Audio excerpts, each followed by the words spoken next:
Tens o dom de ver estradas onde eu vejo o fim. Me convences quando falas, não é bem assim. Se me esqueço, me recordas. Se eu não sei, me ensinas. E se perco a direção, vens me encontrar. Tens o dom de ouvir segredos, mesmo assim me calo. E se falo, me escutas. Queres compreender? Se pela força da distância tu te ausentas, pelo poder que há na saudade voltarás. Quando a solidão doeu em mim, quando o meu passado não passou por mim, quando eu não soube compreender a vida, tu vieste compreender por mim. Quando os meus olhos não podiam ver, tua mão segura me ajudou a andar. Quando eu não tinha mais amor no peito, teu amor me ajudou a amar. Quando os meus sonhos iam desmoronar, me trouxeste outros pra recomeçar. Quando me esqueci que era alguém na vida, teu amor veio me relembrar que Deus me ama, que eu não estou só, que Deus cuida de mim quando fala pela tua voz e me diz coragem. Que Deus me ama, que eu não estou só, que Deus cuida de mim quando fala pela tua voz e me diz coragem.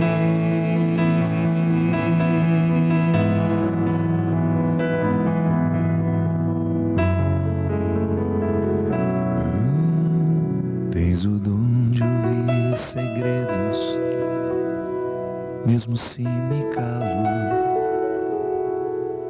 E se falo, me escutas. Queres compreender?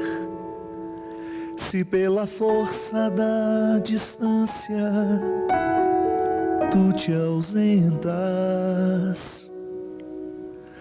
pelo poder que há na saudade voltarás. Quando a solidão doeu em mim, quando o meu passado não passou por mim, quando eu não soube compreender a vida, tu vieste compreender por mim. Quando os meus olhos não podiam ver, tua mão segura me ajudou a andar. Quando eu não tinha mais amor no peito, teu amor me ajudou a amar. Quando os meus sonhos iam desmoronar, me trouxeste outros pra recomeçar. Quando me esqueci que era alguém na vida, teu amor veio me relembrar que Deus me ama, que eu não estou só, que Deus cuida de mim quando fala pela tua voz e me diz coragem. Que Deus me ama, que eu não estou só,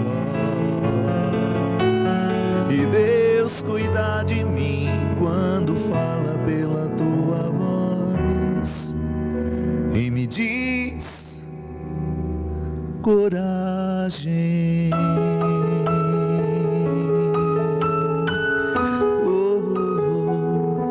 e me diz coragem,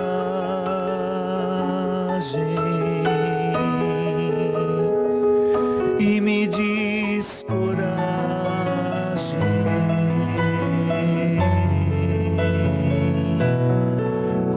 coragem.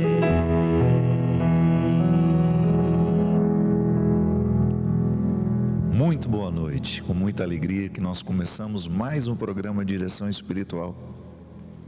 Eu tenho certeza que quando você escuta esta música ou muitas outras que falam da presença do amor de Deus na nossa vida por meio das pessoas, você naturalmente faz uma leitura de quem significou isso na sua vida. Eu costumo dizer, minha gente, que não há como a gente se aproximar de Deus sem antes a gente ter conhecido o amor humano. Não tem como. Porque é quando eu me sinto humanamente amado por alguém que eu entendo o significado do verbo amar. Mesmo que o amor seja machucado pelo pecado, quando ele é vivido com boa intenção, ele edifica. Sim, os nossos pais não fizeram nenhum curso para o amor. Eles aprenderam amando. Por isso que muitos de nós temos feridas que foram provocadas por eles, que numa tentativa de nos amar, muitas vezes nos feriram. Faz parte da vida. Eu também firo quando amo. Eu também sou ferido quando sou amado. Faz parte aqui do meu processo. Quando eu quero me curar como pessoa à luz do sagrado, eu preciso rever os amores humanos que eu vivi. Quais foram os benefícios que me trouxeram? Quais foram as feridas que me deixaram?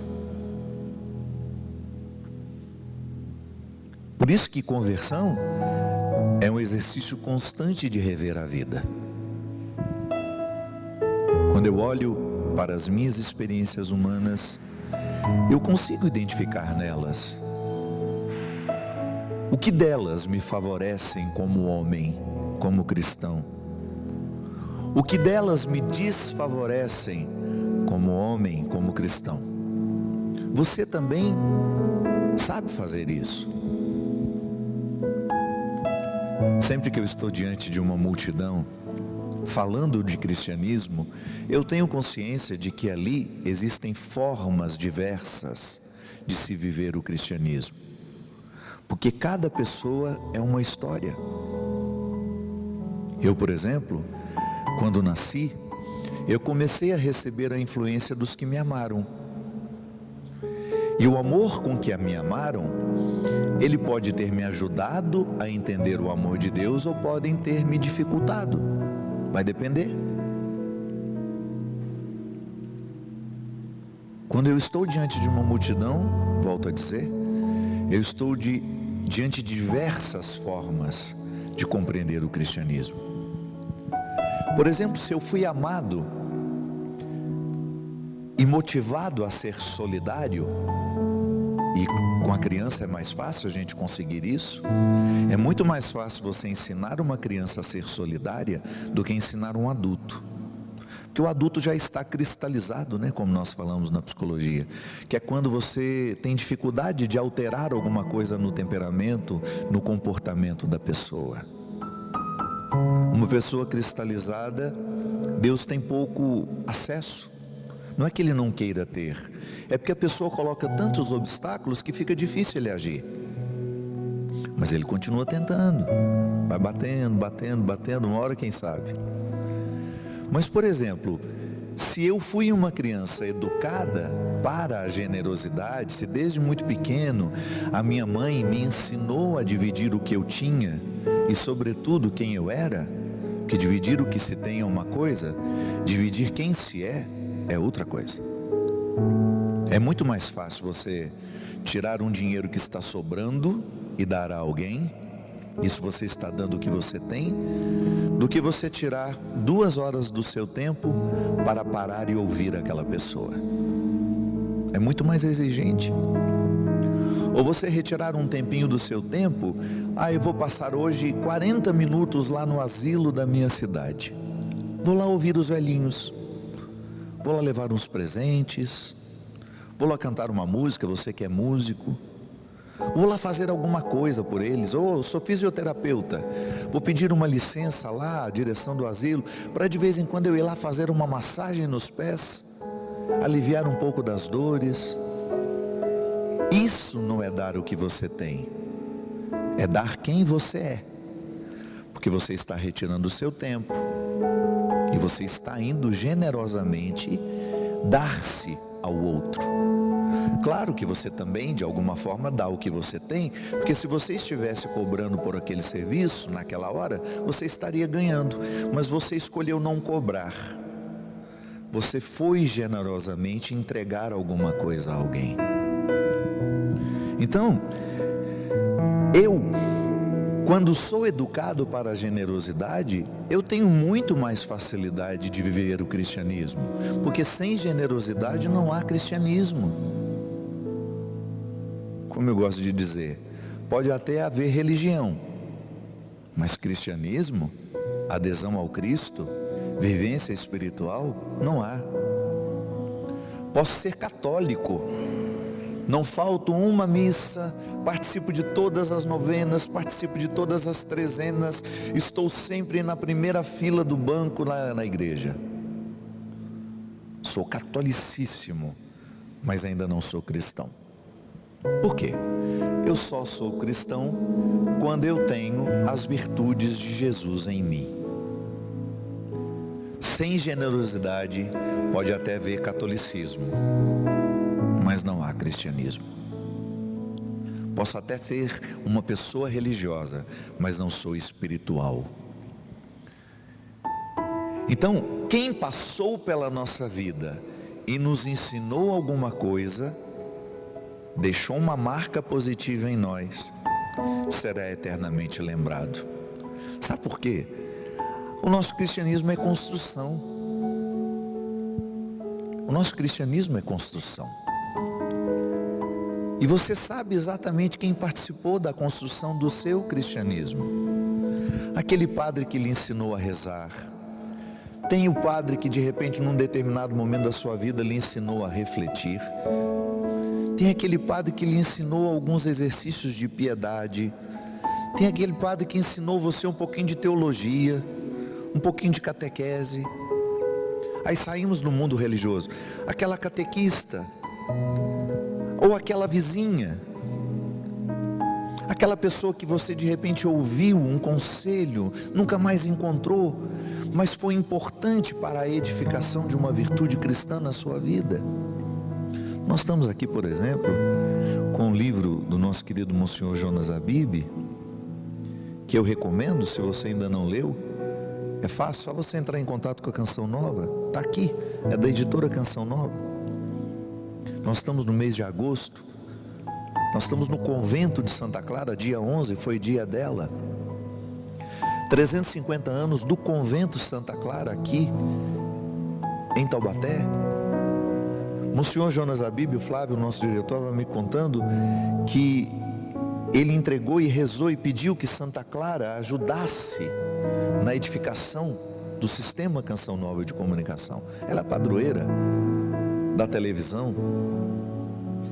Eu fico olhando, pensando, o Monsenhor contribuiu na edificação de muito caráter cristão, inclusive no meu. Nós temos a comunidade, os filhos, que ainda hoje bebem no carisma de Monsenhor Jonas Abib. Eu não tenho como falar da minha vida cristã sem falar do Padre Léo, que aliás, Flávio, eu estava me lembrando, né? Você ficou muitos anos no programa com ele, né? Na tenda. Como aquele homem nos ensinava, né? O Léo, ele teve uma importância enorme, inclusive para me ajudar com o tema do programa da semana passada. Recorda-se que nós falávamos de ser a pessoa no lugar certo? Padre Léo, uma vez, num exercício muito simples, ele me encontrou chorando num corredor. Eu era só pecado. Eu estava moído pelo pecado, sabe? Quando uma pessoa fica, parece que foi atropelada por Satanás. Era eu naquele momento. Um atropelado por Satanás. A jamanta de Satanás tinha passado por cima de mim com todas as suas rodas. E eu me lembro que eu estava desolado. Eu era religioso, já consagrado, mas tinha uma namorada, estava apaixonado por ela, não sabia muito bem o que eu queria da minha vida. E eu estava ali. Muitos de vocês já me ouviram contar essa história, mas vale lembrar um pedacinho dela.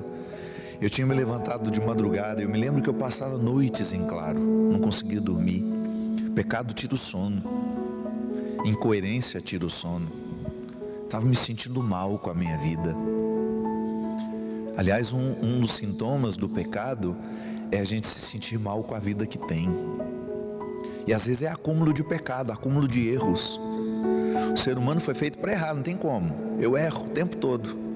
Mas quando eu me acostumo com o meu erro, isso vai gerando uma espécie de febre emocional, febre espiritual, que me retira a disposição de viver. E eu passava às vezes a noite em claro por causa disso. A consequência do meu pecado estava me machucando. E eu me lembro que eu ali de madrugada levantei para pegar uma água no bebedouro que ficava assim no finalzinho do corredor. O corredor todo escuro, mas eu conhecia de cor.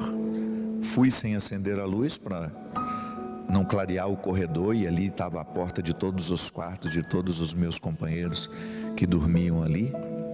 Se eu acendesse a luz do corredor, naturalmente vazaria luz pela porta dos quartos. Eu não queria incomodar ninguém, foi no escuro. E eu me lembro que quando eu estava com a garrafa de água enchendo ali naquele bebedouro, o Padre Léo estava chegando de uma viagem. Isso era umas 4 da manhã. Trabalhava muito, o Léo era um homem muito trabalhador. E eu me lembro, minha gente, que de repente eu senti aquele abraço assim, por trás, me segurando assim pelo ombro, passando a mão aqui pela minha barriga, um abraço muito fraterno. E eu só escutei ele falando assim: ei, meu menino, acordado uma hora dessa? Aquela palavra do Léo, acordado a uma hora dessa, repercutiu dentro de mim de uma forma diferente. Acordado a uma hora dessa. Era um acordar que não era apenas despertar de um sono. Era um acordar para a vida. Aquela hora da madrugada, Deus me tirou daquele quarto para viver aquele momento. Eu imediatamente comecei a chorar. Abracei ele, chorei, não disse nada do que estava acontecendo comigo. E ele só me falou assim: meu filho, nós somos igualzinho essa garrafa d'água. Algumas têm um furinho e a água sai, vai embora. A gente se sente vazio. Mas quando a gente sabe que perde água com muita facilidade, o que a gente precisa fazer? Não se distanciar da fonte.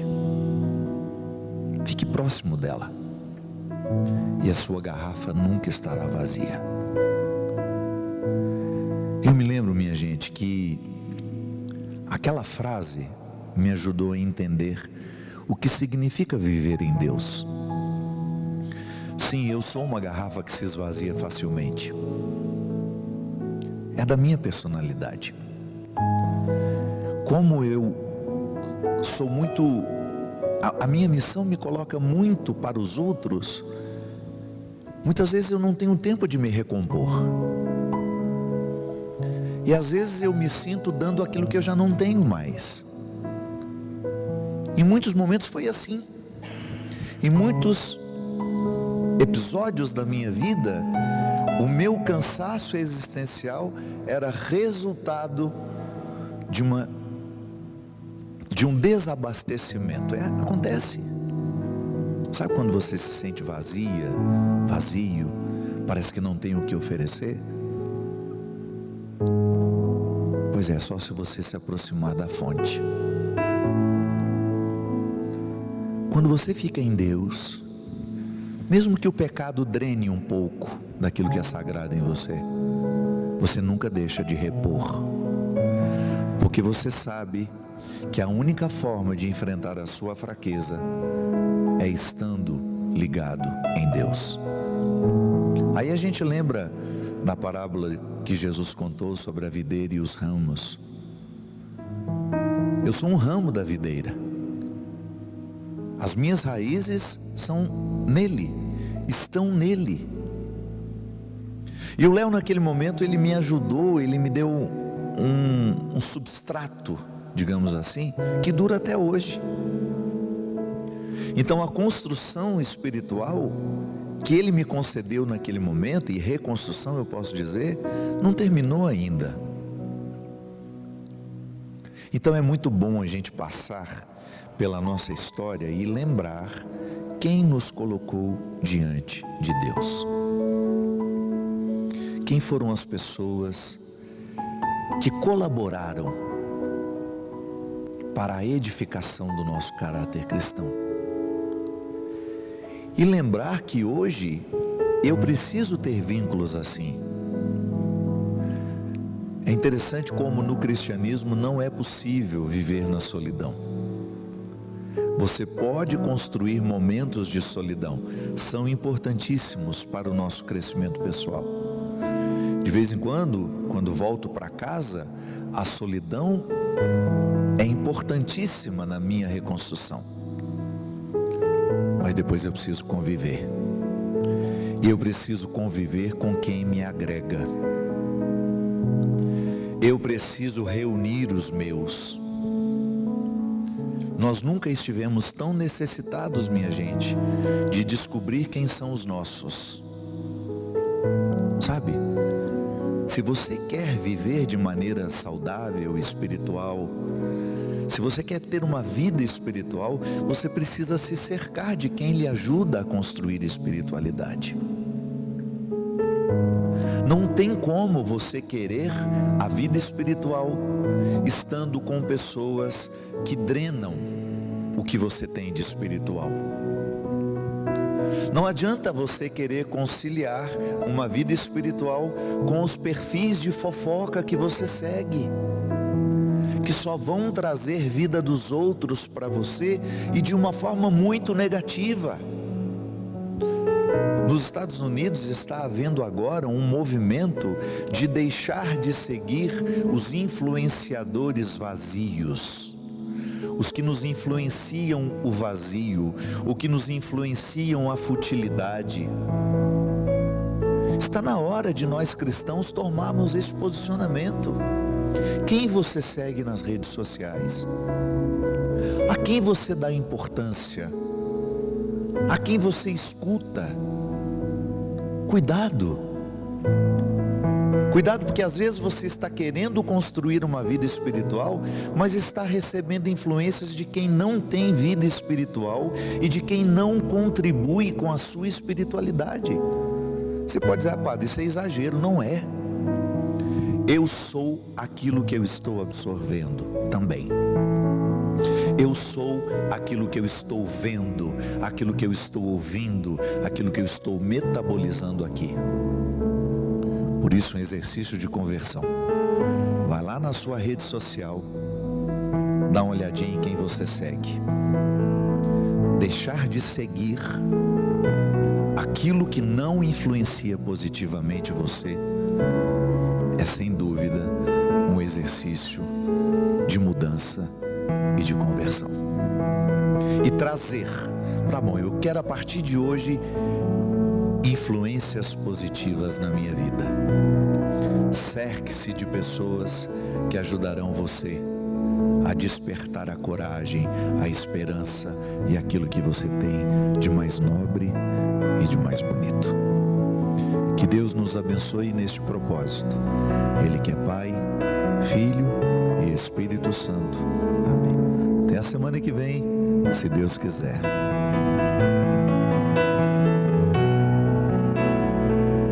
Quando a solidão doeu em mim, quando o meu passado não passou por mim, quando eu não soube compreender a vida, tu vieste compreender por mim. Quando os meus olhos não podiam ver, tua mão segura me ajudou a andar. Quando eu não tinha mais amor no peito, teu amor me ajudou a amar. Quando os meus sonhos iam desmoronar, me trouxeste outros pra recomeçar. Quando esqueci que era alguém na vida, teu amor veio me relembrar. E Deus me ama, que eu não estou só. Que Deus cuida de mim quando fala pela tua voz e me diz coragem. Que Deus me ama, eu não estou só. Que Deus cuida de mim quando fala pela tua voz e me diz coragem.